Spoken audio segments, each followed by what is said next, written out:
So people all over the world are wondering what's going on with housing, what's going on with many issues around us that has become so expensive and that is definitely affecting the most to the middle class. And many people want to blame governments, even though they do have certain percentage of the blame. It's not as easy as people want to make it seem.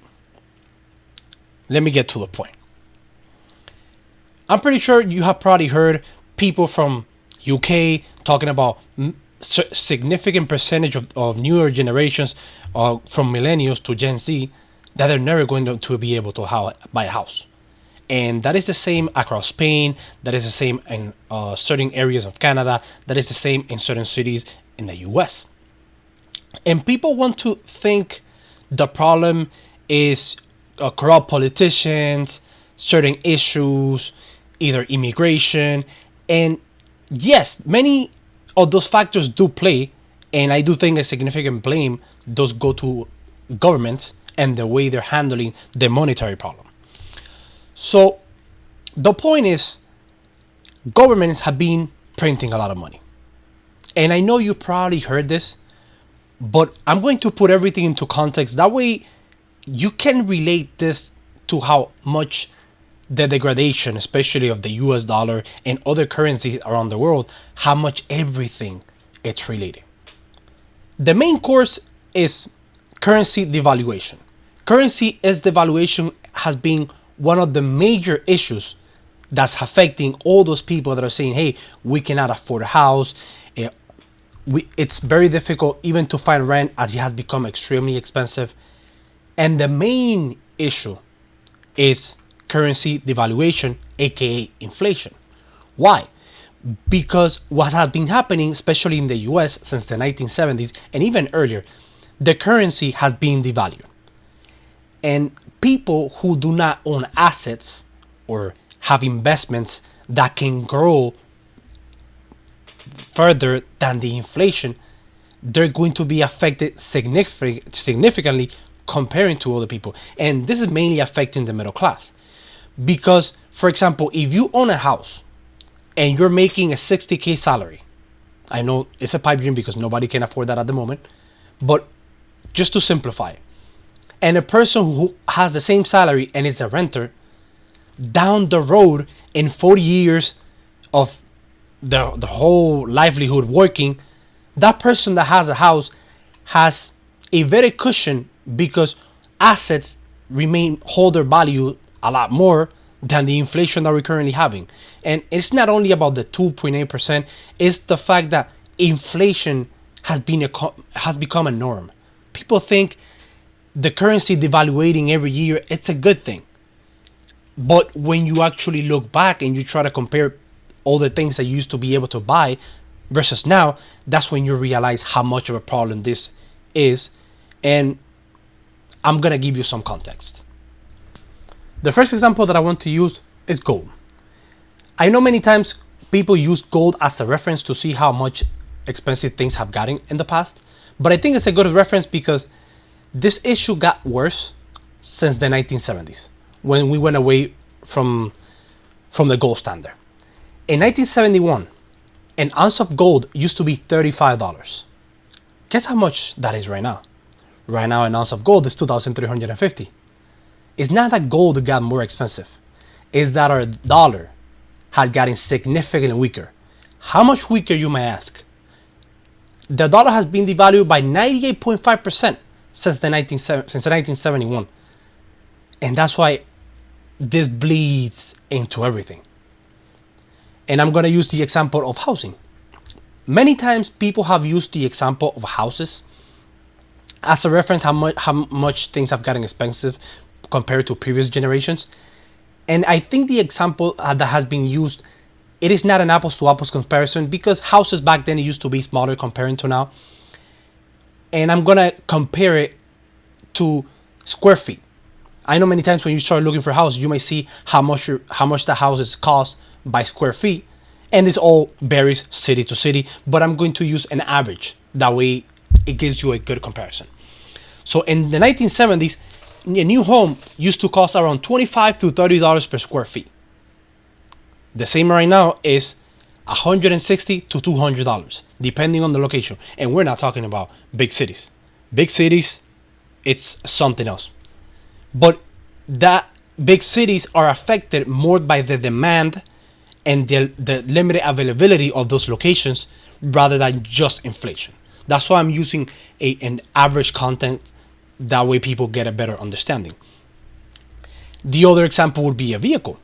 And I'm not going to go as far as 1970, but I'm going to 2010. In 2010, the average car used to be $29K. Right now, the same vehicle would be around $48,000. I remember they used to be able to see, not long ago, 2014, 2015, you used to be able to see a Toyota Camry for $22K, $20K on some cases. And I used to live in Miami, so I'm not talking about something on a remote location, really isolated town. No, I'm talking about a fairly big city, one of the biggest cities in the country. And the problem has been the devaluation of the currency, especially since COVID. People don't realize the hit that we have taken on inflation, that it affects everything. And I'm using the examples of housing, I'm using the example of gold and vehicle, because these are one of the things that affect directly most the middle class. Because a person that owns a home versus a person that does not own a home, in the long term, is going to be affected significantly more when it comes to inflation. Because houses are going to keep getting more expensive because the government keeps going with the printing machine. And people just want to blame governments. And yes, it is a big fault to them, but it's a big fault to us as the voting population that want free stuff or want more stuff, not realizing that we are buying all those things at the expense of future generations. Some of the mistakes that we're seeing right now is due to you could say the greed or the good intentions all the generations had that are affecting us right now. And that is the main concern about this topic. And in the other example, I'm using the example of New York, people trying to have a problem that was created by government by printing money, and then having the government and people like the socialists from New York saying that rent control prices, price freezes, and subsidies are going to fix the problem. No. That's not how you fix the problem. You fix the problem first by increasing supply and by stopping the printing machine. And on the short term, it might seem good that you set price cap when it comes to rent. But on the long term, imagine you have an apartment. People don't realize how expensive, especially on big cities, HOA, meaning just because you have an apartment at this location, to maintain the building, there's a cost that you have to pay. In several locations, it is 50% of what you pay for the house.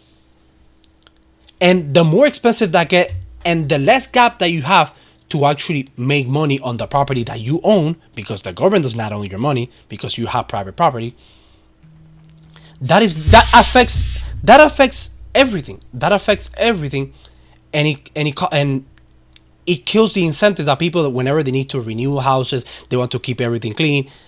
They don't have the money for that.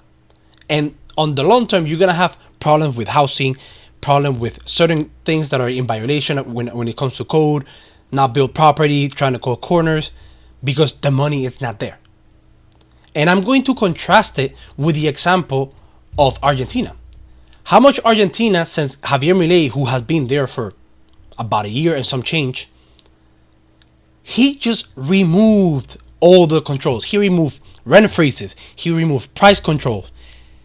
And the country was in the border of being with hyperinflation. We're talking about 291% inflation per year.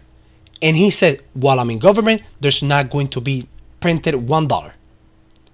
At the beginning, yes, the economy went into a short-term recession because the economy was being maintained just by the money printing. It's kind of like you're leaving your house off the credit cards. Eventually, once you stop using those credit cards to stabilize, it's going to be hard because you have to stabilize. That's why the economy went to a temporary recession. And right now, what's the outcome that they're having? They're having boom. The economy has been reverting. The economy has been growing.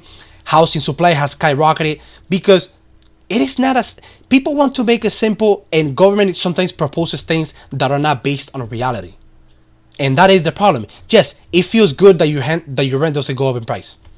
Been there. My rent, when I moved out of Miami, my rent went up from I was paying $1,400, $1,500 to $2,500, just like that. Do I think I want rent control at that time, even though it makes sense? Of course not, because I know the problem that it will lead down the road. It's not. It's kind of like whenever you eat something that tastes good, you have the short term benefit that it tastes good, but then it starts making you fat. And I'm gonna close it out with one example, with two informations.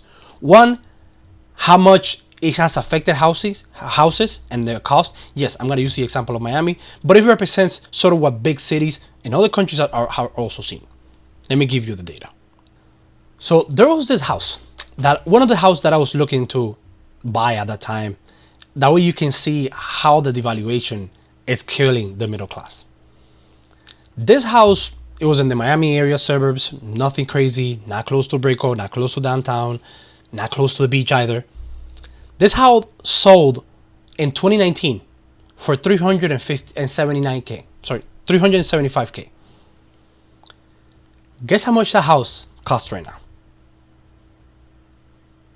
And here we have it. $779,000. How can a house, again, we're not talking about a big house, we're talking about $1,695, slightly on the bigger side, but how in 5 years that house has increased like that? It's insane. It nearly doubled in price. It nearly doubled in price, and that is how the middle class has been hurt. That's how the middle class is being affected. Inflation. And until we don't stop inflation, we're gonna keep having the same issue, because I would say some people, or many people, have been selfish, because we want something now that is going to affect our kids and our grandkids, and then our kids are gonna suffer the situation similar how our parents and grandparents made a decision back then that we're paying the price right now.